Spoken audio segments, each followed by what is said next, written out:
I'm sitting in my kitchen, watching through the window as the white sedan with government plates pulls into Melissa's driveway. My coffee is still warm in my hands. My heart is steady. I've been waiting for this moment for 6 months. In my first life, I died when I was 34 years old. Melissa killed me. Not with her hands. She was too smart for that. She killed me with paperwork, with lawyer fees I couldn't afford, with a custody battle that drained every penny I had and left me hollow. She killed me by stealing my husband, then stealing my children, then standing in court with her hand on his arm while the judge awarded them full custody because I'd become unstable. I became unstable because she'd systematically destroyed everything I had. The last thing I remembered before dying was my car wrapping around a telephone pole on a rainy night, driving home from my third job, exhausted and broken and alone. My kids, Emma and Jake, hadn't spoken to me in 2 months. Melissa had convinced them I was dangerous. Then I woke up 7 years earlier, in my old bed, in my old house, with my husband Daniel snoring beside me and the morning sun cutting through curtains I'd forgotten we owned. I was 27 again. Emma was 2. Jake wasn't born yet, and I remembered everything. The first thing I did was cry. The second thing I did was start planning. In this life, Melissa is still my sister-in-law, still married to Daniel's brother Marcus. She's still beautiful, still charming, still the kind of woman who makes people feel special when she talks to them. She still volunteers at church and hosts book club and makes the best fucking lemon bars anyone's ever tasted. And she's still a sociopath. In my first life, it started small. A comment here, a suggestion there. Daniel works so hard, you should really make sure dinner's ready when he gets home. I saw Emma's teacher today. She mentioned Emma's been acting out. Are things okay at home? Little poisonous seeds planted in everyone's minds that I was failing. Then it escalated. She started inviting Daniel to family events without me. Oh, I thought you knew. It was just a small thing, didn't want to bother you. She bought Emma and Jake expensive presents, making my budget-conscious gifts look shabby. She offered to babysit, then told Daniel I'd seemed overwhelmed when I dropped them off. The affair started when Jake was 3. I didn't find out until a year later, when I came home early from work and found them in my bed. Melissa didn't even look ashamed. She just smiled at me with those perfect white teeth and said, "Don't be dramatic, Claire. This is what's best for everyone." Marcus divorced her 6 months later when he found out. But by then, she'd already sunk her claws so deep into Daniel that he chose her over me. They fought me for custody together. They had money. Marcus's divorce settlement had been generous to get her out fast. And they had character witnesses. Everyone loved Melissa. No one believed me when I said she'd orchestrated the whole thing. I lost my kids piece by piece. First weekends, then weeks, then everything. The last time I saw Emma, she was 9 years old, and she told me she hated me and never wanted to see me again. Melissa had coached her. I know, because in this life, I've seen how Melissa operates. I've had 7 years to watch her, to plan, to prepare, and I've been so patient. In this life, I changed everything I could change while keeping Melissa on the same path. I documented everything. I saw a therapist from day one. Not because I needed it, but because I needed a paper trail showing I was stable, proactive, mentally healthy. I joined Emma's PTA.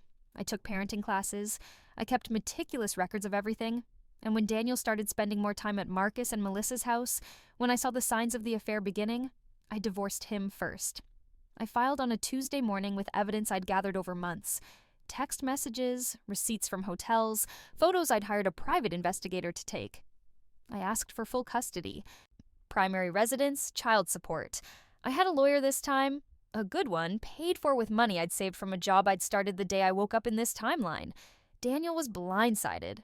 So was Melissa. The divorce was brutal, but I won. I got the house. I got the kids.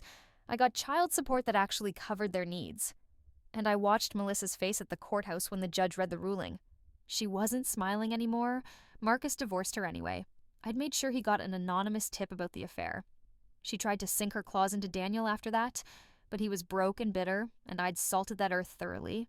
They dated for a year before he realized she was using him and left. Melissa was alone for the first time in her life. No husband, no money, no picture-perfect family, but she had kids. Oh, 2 boys, Tyler and Brendan, from her marriage to Marcus. Marcus got primary custody, but she got them every other week, just enough to maintain the image of being a devoted mother. She needed that image. It was all she had left. That's when I made my move. It was 3 years ago, at a family barbecue I'd hosted. I'd been civil to Melissa since the divorce. Polite, even. I never badmouthed her to the kids. I took the high road so thoroughly, I paved it with gold. She was complaining to me about how hard it was to manage Tyler's education. He was bright, but struggling in public school. The teachers didn't understand him. He needed more individualized attention. I'm actually homeschooling Emma and Jake, I said, like it was no big deal.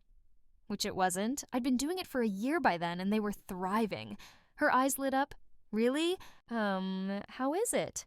Amazing, flexible. The kids learn at their own pace. Emma's already working 2 grades ahead in math. I watched her process that, watched her see the angle. I've thought about homeschooling, she said slowly, but I don't know if I could handle the curriculum planning alone. I took a sip of my lemonade.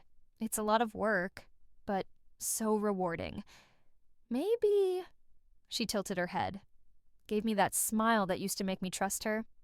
Maybe we could do it together. Homeschool our kids together, pool resources, share the teaching load. I pretended to think about it. That's an interesting idea. It would be good for the kids, she pressed. Cousins learning together, and it would be easier on both of us. Let me think about it, I said. I waited 2 weeks before I agreed. Long enough that it seemed like I'd seriously considered it. Short enough that she felt like she'd convinced me. The truth is, I'd been planning this since the day I woke up in this timeline. Homeschooling laws vary by state. In ours, you have to file a declaration of intent with the local school district. You have to maintain attendance records, keep samples of work, and submit annual assessments showing educational progress. If you follow the rules, the state leaves you alone. If you don't, things get complicated. I filed my declaration of intent the day Emma turned 6. I kept perfect records, attendance logs, portfolios of work, quarterly assessments from a certified teacher I paid to review their progress. I joined a homeschool co-op for socialization. I did everything by the book, and then some. When Melissa and I started our joint homeschooling arrangement, I helped her file her declaration of intent. I made sure she did it correctly. I wanted everything to look legitimate at the start. Then I watched her get lazy. It's who Melissa is, at her core. She wants the appearance of effort without the actual work. She wanted to be the cool homeschool mom, posting aesthetic photos on Facebook of the kids doing art projects, but she didn't want to actually teach. Our arrangement was simple. We'd trade off teaching days. Monday and Wednesday at my house, Tuesday and Thursday at hers, Friday flexible. We'd plan curriculum together, share expenses, coordinate field trips. For the first month, Melissa tried. She really did. She bought expensive educational materials, set up a beautiful learning space in her house. She posted constantly about our homeschool journey. But she didn't want to do the boring parts. The daily math drills, the reading comprehension worksheets, the science experiments that took hours to set up and made a mess. By month 2, she was asking if I could take the kids on her teaching days just this once because she had a headache, an appointment, a friend in town. I said yes every time. By month 3, I was teaching all 5 kids 4 days a week. Melissa had Fridays, and she spent them taking the kids to museums and parks and posting photos like she was teaching them every day. I documented everything. Every text where she asked me to take her kids. Every day she didn't show up. Every time Tyler or Brendan came to my house because Mom said she wasn't feeling well, I kept attendance records for all 5 kids, but only Emma and Jake's matched the legal requirements. Tyler and Brendan's records showed they were at my house, being taught by me, not their legal homeschool instructor. Melissa wasn't keeping any records at all. I checked. I asked her once casually how she was organizing her portfolio for the annual assessment. "Oh, I'll just throw something together from what we've done," she'd said, waving her hand. "How hard can it be?" She had no idea that the assessment required specific documentation, work samples covering every subject, attendance logs with dates and hours, a written evaluation from a qualified teacher. She had none of it. Meanwhile, I was building my case. I joined every homeschool Facebook group in our area.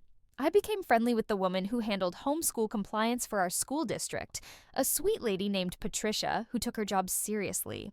I mentioned to Patricia in passing how wonderful it was that homeschooling gave kids individualized attention, how important it was to follow the guidelines so the state knew kids were actually learning. Some people think they can just coast, Patricia said, shaking her head, but the rules exist for a reason. Kids deserve real education. Absolutely, I agreed. I waited until we were 6 months into the school year, long enough that the pattern was established, the documentation clear. Then I made an anonymous call to the truancy officer. I didn't mention Melissa by name. I just expressed concern about children I'd seen who were supposedly homeschooled, but never seemed to do any actual schoolwork. I gave Tyler and Brendan's names.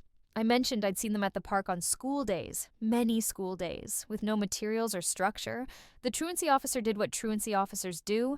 He looked up the homeschool registration. He saw that Tyler and Brendan were registered with Melissa as their primary instructor. He called her. Melissa called me immediately, panicked. "Claire, the school called. They're asking about attendance records. Do you have anything for Tyler and Brendan?" "Just what I keep for my records," I said. "Showing when they're here, but that wouldn't count for you. You're their registered instructor." Silence on the line. "What do I do?" Her voice was climbing toward hysteria. "Show them your records," I said calmly. "Your lesson plans, attendance logs, work samples, what you've been keeping for the annual assessment." I haven't." She was breathing hard. "Can't you tell them you've been teaching them?"